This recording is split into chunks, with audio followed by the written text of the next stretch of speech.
Please, let this be the end. Our ancestors, remember Umudike. As we give you this salt, forgive us. Please cleanse this village from the curse. Let the death stop. Let peace return to Umudike. Hear our cry. Take away this burden from our village. Let this curse end here and now. Amen. As we offer this salt, Forgive our sins. cleanse our village from the curse that has troubled us. Let the death stop. Let peace return to Umudike and our families. For years, nobody in Umudike understood why salt had become something to fear. It was just salt, something every household used every single day. Yet somehow, whenever Mama Adaku went from house to house asking for a cup of salt, tragedy seemed to follow. At first, people laughed about it. Then they began to notice a pattern. Someone would lend Mama Adaku salt, and before long, death would visit that household. One family, then another, and another. Soon, the woman who had lived quietly among them for more than 30 years became the person everyone watched whenever she appeared on their compound. Nobody confronted her, not at first, but fear has a way of changing people. One afternoon, Mama Adaku walked to a neighbor's house with the same wooden bowl she had carried for years. My daughter, I beg, borrow me one cup of salt. The woman froze. She knew exactly what Mama Adaku was asking for, and for the first time, she refused. Before we continue, if you're enjoying this story, please subscribe. It's free, oh. Don't be like these villagers. See them. They waited until the whole village entered problem before they took action. And me, I'm here begging you nicely. I'm not asking you to borrow me salt, oh. I beg, subscribe, and let's continue. My daughter, I beg, borrow me one cup of salt. Mama Adaku, my own salt don't finish too. I understand.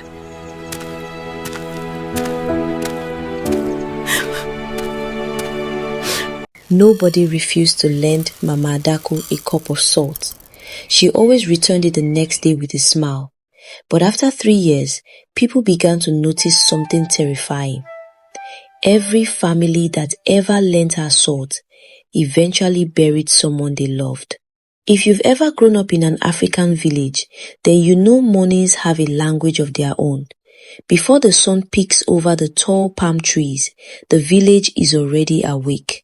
The crow of roosters echoes from one compound to another as if they are competing over who will wake the people first. Mothers sweep their front yards with long palm brooms, raising little clouds of red dust that dance in the cool morning air. The smell of fresh pap, akara, and roasting corn drifts through the narrow footpaths, while fathers sharpen their cutlasses and prepare their hoes before heading to the farms. Children, still rubbing sleep from their eyes, chase stubborn goats that have wandered into neighbors' compounds. Somewhere in the distance, an old woman calls her grandchildren to fetch water from the stream. The village blacksmith has already started striking hot iron, and each sound travels through the quiet morning like the heartbeat of the community. It is a peaceful life, the kind of life that makes strangers wish they had never left home. Welcome to Umudike, a village where everybody knows everybody. If somebody sneezes in one compound, before evening, the whole village will know who gave the person warm water to drink.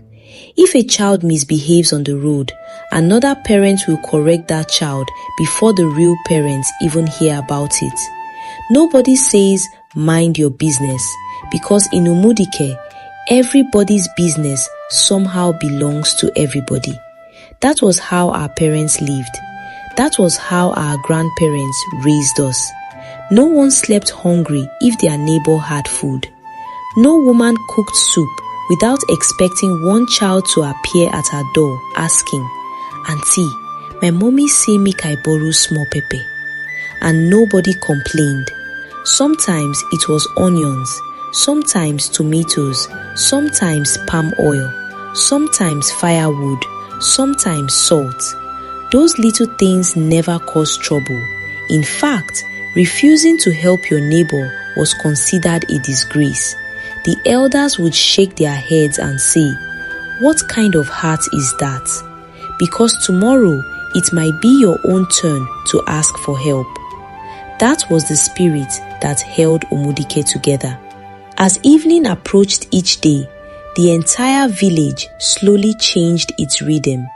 The farmers returned home carrying bunches of cassava, yams, and vegetables balanced proudly on their shoulders. Women gathered outside their compounds, peeling cocoyam while exchanging the latest gossip. Children played football using a ball made from old nylon bags tied tightly with rope. The younger girls skipped ropes while singing songs their mothers had learned as children. The old men gathered beneath the giant udala tree in the village square. Some played draft, others sipped fresh palm wine. The laughter from that tree could be heard from almost every compound. Electricity was not something anyone depended on. When darkness finally covered the village, families sat outside under the bright moonlight. Grandmothers told stories. Grandfathers corrected them whenever they exaggerated too much. The children laughed. Sometimes they became afraid. Sometimes they refused to sleep after having stories about spirits that walked through lonely footpaths at midnight. Life was simple. Life was beautiful. Life had its own rhythm. But every village, no matter how peaceful, always has one story people never forget. Every village has one name that still makes the elders lower their voices whenever they remember the past. And for Umudike, that name was Mama Adaku. Now don't misunderstand me. Mama Adaku was not a wicked woman. She never fought anyone. She never insulted anybody. She never dragged land with her neighbours. She attended church every Sunday. She greeted everyone with respect. Whenever she smiled, the tiny wrinkles around her eyes made her look even kinder. Children loved following her because she always carried roasted groundnuts inside a small cloth bag. If she saw you crying, she would wipe your tears and say, "Ndo, my child, everything will be alright." Even the stubborn boys who liked disturbing people behaved themselves whenever Mama Adaku spoke. She wasn't rich. Her small mud house stood quietly at the edge of the village, surrounded by banana trees and colorful flowers she planted herself. She survived by selling vegetables, dried fish, and local spices in the markets. Every morning, she arranged her basket neatly before walking slowly to the market square. Everybody greeted her. She greeted everybody back. Nothing about her looked strange. Nothing. If you asked anyone in Umudike who Mama Adaku was, they would simply tell you, "Ah, Mama Adaku, na good woman, she no dey trouble anybody." And honestly, that was the truth. There was only one thing people noticed about her. Only one. She borrowed salt. Not every day, not every week, just once in a while. She would knock gently on a neighbor's wooden door. "Nem, abeg, borrow me 1 cup of salt. Mine don't finish. I go return am tomorrow." She always smiled when she spoke, and true to her word, the next morning she always returned it. Sometimes she even returned more than she borrowed, so nobody complained. After all, who has never borrowed salt before? In Umudike, borrowing salt was as common as greeting your neighbor. People laughed about it. Some even teased her. Mama Adaku, na only salt you sabi borrow. She would laugh until tears gathered in her eyes. It be like saying na my destiny. Everyone laughed with her. Nobody thought twice about it. Nobody imagined that such an ordinary request could one day become the most feared sentence in the entire village. Because before another planting season arrived, the people of Umudike would begin to notice something so terrifying that mothers started hiding their salt whenever they heard a knock at the door. The people of Umudike had seen many seasons come and go. They had celebrated births, they had danced at weddings, they had cried at funerals. That was life. Nobody questioned it. When it was time to rejoice, the whole village rejoiced together. When sorrow visited one family, everybody mourned as one. That was how neighbors lived. That was how community worked. So when tragedy first knocked on one family's door, nobody looked for anything strange.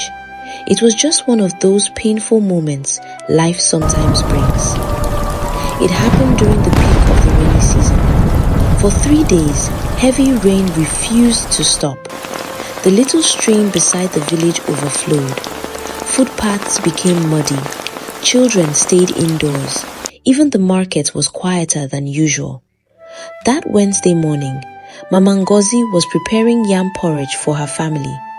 She had already washed the yam and placed the pot on the fire when she suddenly realized something. The salt had finished. She laughed to herself. Kai, see me. How I go forget buy salt yesterday? Her husband had already gone to the farm. The rain was too heavy to walk all the way to the market. So she did what every woman in Umudike would have done. She called across the bamboo fence. Mama. A calm voice answered from the next compound. I'm coming, my daughter. A few moments later, Mama Adaku appeared, holding the edge of her wrapper to keep it from the mud. What happened? Mama Ngozi smiled. I beg, help me with 1 cup of salt. Mine don't finish. Mama Adaku chuckled. You too? She disappeared into her kitchen and returned with a small enamel cup filled with clean white salt. Take. Thank you. I go return am tomorrow. No worry, Mama Adaku replied with her usual gentle smile. They chatted for a few minutes about the rain, the poor harvest, and the rising price of gari before each woman returned to her cooking. Nothing unusual happened, nothing at all. The following evening, true to her promise, Mama Ngozi returned the salt. She even added a little extra. Mama Adaku laughed. You don't pay interest, join am? The two women laughed so loudly that children playing nearby began laughing too, even though they had no idea what was funny. Life continued, or at least, that was what everyone believed. 3 days later, Mama Ngozi's youngest son, Kelechi, developed a high fever. At first, nobody panicked. Children fell sick all the time. The village herbalist gave him herbs. The nurse at the health center gave him medicine. His mother stayed awake throughout the night, pressing a wet cloth against his forehead. She prayed, she cried, she begged God to spare her son. But before the first cock crowed the next morning, little Kelechi was gone. The news spread through Umudike like wildfire. Women abandoned their cooking, men left their farms, children stopped playing. By noon, the compound was filled with neighbors. Some brought bags of rice, some brought firewood, some simply came to sit quietly beside the grieving family. Mama Adaku was among the first to arrive. She held Mama Ngozi tightly as the young mother cried until her voice became weak. Be strong, my daughter, she whispered. God understands what we cannot. Nobody blamed her. Why would they? A child had fallen sick. Children sometimes died from severe illness. It was heartbreaking, but it wasn't unheard of. The funeral came and went. Slowly, life returned to normal. Weeks passed. The laughter returned. Children ran through the village again. The market became busy once more. People slowly stopped talking about little Kelechi. Until one hot afternoon, Mama Adaku knocked gently on another neighbor's door. "Nem, abeg, borrow me 1 cup of salt. I go return am tomorrow." The woman smiled without thinking. "Of course, Mama Adaku." She reached for the salt container. After all, it was only salt. Nobody in Umudike knew. Another family was about to begin the darkest chapter of their lives. There is one thing about village life. News never walks. It runs. Sometimes, before the person involved even hears what happened, somebody in another compound has already added salt and pepper to the story. That was Umudike. Nothing stayed hidden for long. A week after little Kelechi was buried, life slowly found its way back into the village. Children returned to playing football in the village square. Women gathered every evening to peel vegetables while discussing the price of garri. The old men resumed their usual meetings under the udala tree, arguing over politics, football, and whose yam harvest would be the biggest that year. From the outside, everything looked normal. But grief has a way of changing people. Mama Ngozi was no longer the cheerful woman everyone knew. The laughter that once filled her compound had disappeared. She hardly came out. Sometimes she would sit alone under the mango tree for hours, staring at the empty space where Kelechi used to play. The neighbours understood. No mother ever truly recovers from losing a child. One Saturday morning, as women gathered beside the village stream to wash clothes, the conversation turned to Mama Ngozi. "I still feel for that woman. God will comfort her," another replied.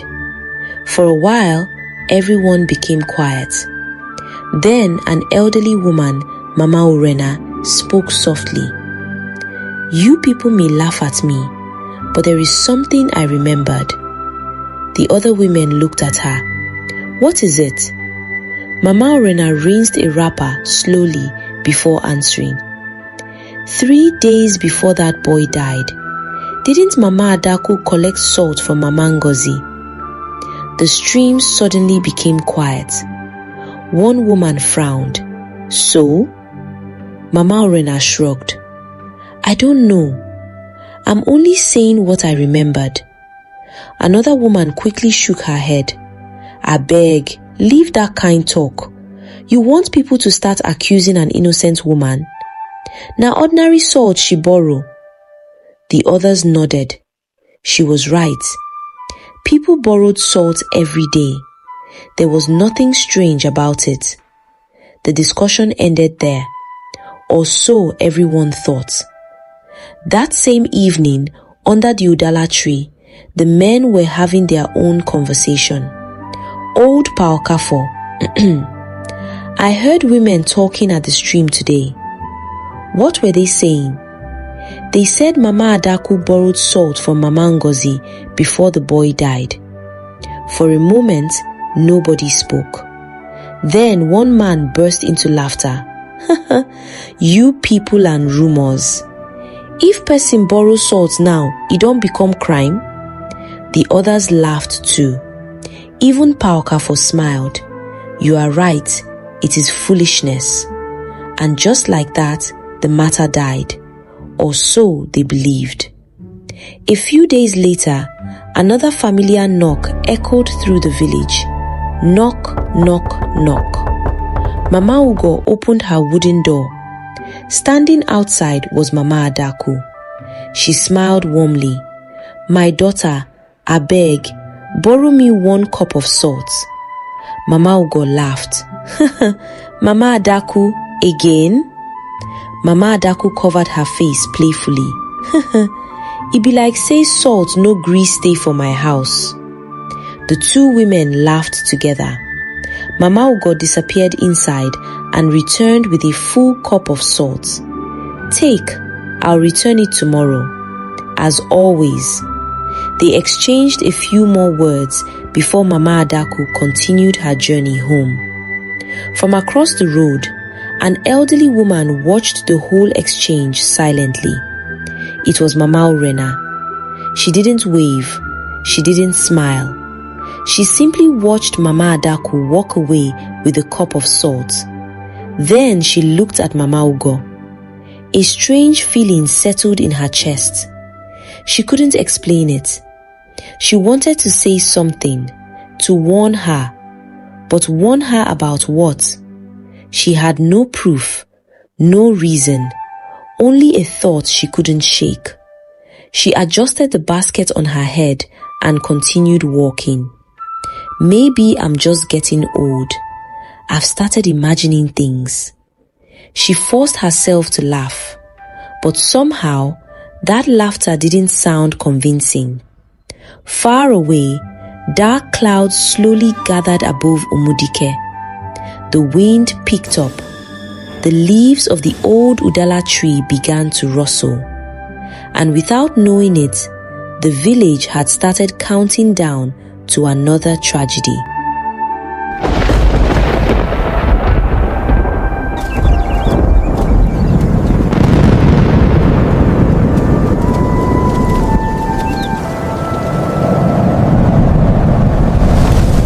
By the following week, nobody said it aloud, but everybody was thinking the same thing.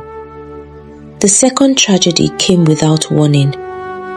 Mama Ugo's husband Emeka was returning from his farm just before sunset when a heavy branch from an old Iroko tree suddenly snapped. The villagers rushed to help. By the time they pulled him out, it was too late. The whole village fell silent. 2 families, 2 deaths. And in both homes, Mama Adaku had borrowed salt only days before. This time, people remembered. They remembered every knock, every smile, every cup of salt. At first, the whispers stayed behind closed doors. "I don't like this. It can't be ordinary. Maybe Mama Urena was right." The whispers became conversations. The conversations became arguments. Soon, the entire village was divided. Some defended Mama Adaku. "How can you accuse a woman without proof?" She even cried at both funerals. "She has lived here for over 30 years. Others shook their heads. "Coincidence happens once. Twice? That one no be coincidence again." Children stopped visiting her compound.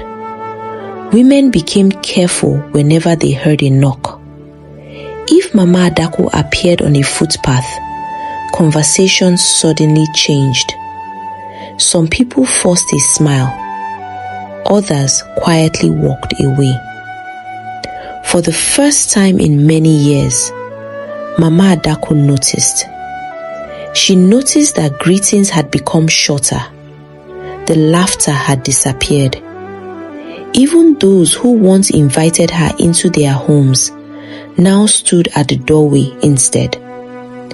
One evening, she visited Mama Nkechi. "My daughter, abeg, borrow me 1 cup of salt." Mama Nkechi froze. Her eyes drifted towards the kitchen, then back to Mama Adaku. For a few seconds, neither of them spoke. Finally, Mama Nkechi forced a weak smile. "Ah, Mama Adaku, my own salt don't finish too." It was a lie. Both of them knew it. Mama Adaku looked into her eyes for a long moment. Then she smiled. A tired, painful, heartbroken smile. I understand. She turned quietly and walked away. As she disappeared down the dusty path, Mama Nkechi leaned against her door and burst into tears. I've never lied to that woman before. That night, Mama Adaku sat alone outside her small house. The moonlight shone across the empty compound. She looked at the little wooden bowl she always carried whenever she went to borrow salt. Then, for the first time in the story, she spoke to herself. So, it has started again. A single tear rolled down her cheek. She lifted her face towards the night sky. I've tried for so many years, but they will never understand. Far away, an owl cried into the darkness. The wind blew softly through the banana leaves. And somewhere in the village, an old man who had kept a dangerous secret for decades slowly rose from his bed. He whispered only one sentence. They have blamed the wrong person. And with those words, the truth that had been buried for more than 40 years was finally ready to come out.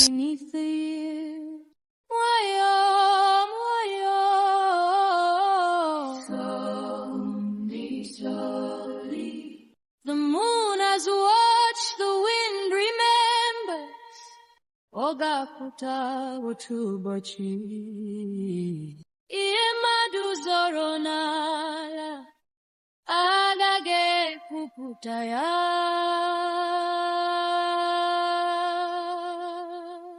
That night, nobody in Umudike slept peacefully. The village that once echoed with laughter had become a place where every knock on the door made people uneasy. Even the sound of a neighbor calling your name from outside was enough to make your heart skip. Mama Adaku went inside her small old house. She didn't cook. She didn't light her lantern. She simply sat on the floor, staring at the empty wooden bowl she always carried whenever she went to borrow salt. Outside, the wind whispered through the banana leaves. Inside, silence. The next morning, the elders summoned an emergency meeting beneath the great udala tree. It had been many years since the village bell sounded so early. Boom! Boom! Boom! Men left their farms. Women abandoned their cooking. Even children followed from a distance, curious to know what was happening. The village square soon became crowded. Nobody smiled. Nobody joked. The atmosphere was heavy. The eldest man in Umudike, Padike, slowly stood up with the help of his walking stick. His voice was weak, but every word carried weight. My people, Padike, today my is people, a painful day. Today is a painful day. We have buried few people We have within buried a short few time. people within a short time. Mothers are afraid. Fathers are confused. And now, people have started pointing fingers. His eyes settled on Mama Adaku, who stood quietly with her head bowed. You have lived among us for over 30 years. Today, we want answers. The crowd became restless. Ask her. Let her explain to us. Others remained silent. Mama Adaku slowly lifted her head. She looked at the people she had called neighbours for decades. Some avoided her eyes. Some stared at her with anger. Others looked at her with pity. She took a deep breath. Then she spoke. My people, My people, I know I what you know are what thinking. you are thinking. I know what you have been I saying. know what you have been saying. You believe I bring death wherever I borrow salt. A murmur spread through the crowd. She nodded If slowly. I were in your position, If I were in your position, I might think the I same. might think the same. The crowd became quiet. Then, an old voice interrupted. Enough! Everyone turned. It was Pa Okeke, the oldest living man in the community. His hands trembled as he walked into the center of the gathering. His face carried the burden of a secret that had become too heavy to keep. He looked at Mama Adaku, then at everyone else. You are all blaming the wrong person. The square fell silent. What do you mean? Pa Okeke closed his eyes for a moment. Then he began. 42 years ago, before many of you were born, Umudike was struck by a terrible famine. No rain, no harvest. People were dying from hunger. He paused briefly. One night, some desperate elders secretly went into the evil forest. The crowd gasped. Everyone knew nobody entered that forest, not willingly. They wanted wealth, they wanted food, they wanted the village to survive. So they made a covenant. Nobody breathed. Pa Okeke's voice shook. The spirit demanded a price. The elders refused, but 2 among them accepted. They offered something without telling the rest of us. A young man stepped forward. What did they offer? Pa Okeke looked toward the ground. They offered the peace of every future generation. The entire square became silent. The spirit declared that every generation, death would visit certain families. But there was one condition. If someone willingly carried the burden, the curse would slow down. Everybody looked at Mama Adaku. Pa Okeke continued. That person had to keep moving from house to house, borrowing salt. The salt was never the curse. It was the sacrifice. The one carrying it accepted the burden so the deaths would not consume the whole village at once.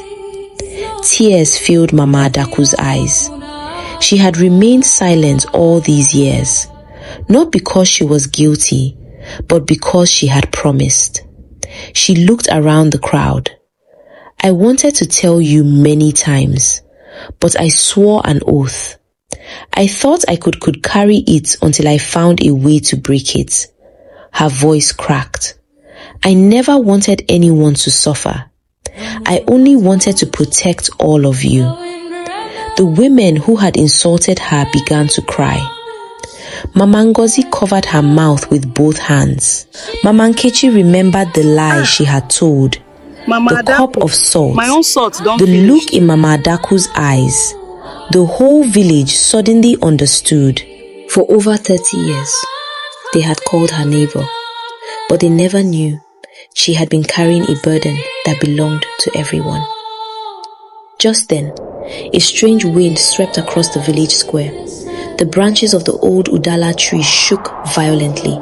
The village bell, hanging untouched on its wooden frame, rang by itself. Bagam! Once. Only once. Every elder looked toward the sky. Pa Okeke, the covenant has awakened. And for the first time, the people of Umudike realized their greatest battle had not even begun.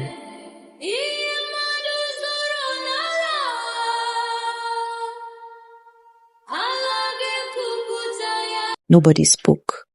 The village square became so quiet that even the wind seemed afraid to blow. Every eye remained fixed on Mama Adaku, the woman they had laughed with, the woman they had greeted every morning, the woman they had just accused of bringing death into their homes. Many lowered their heads in shame. Mama Ngozi stepped forward first. Her eyes were swollen from crying.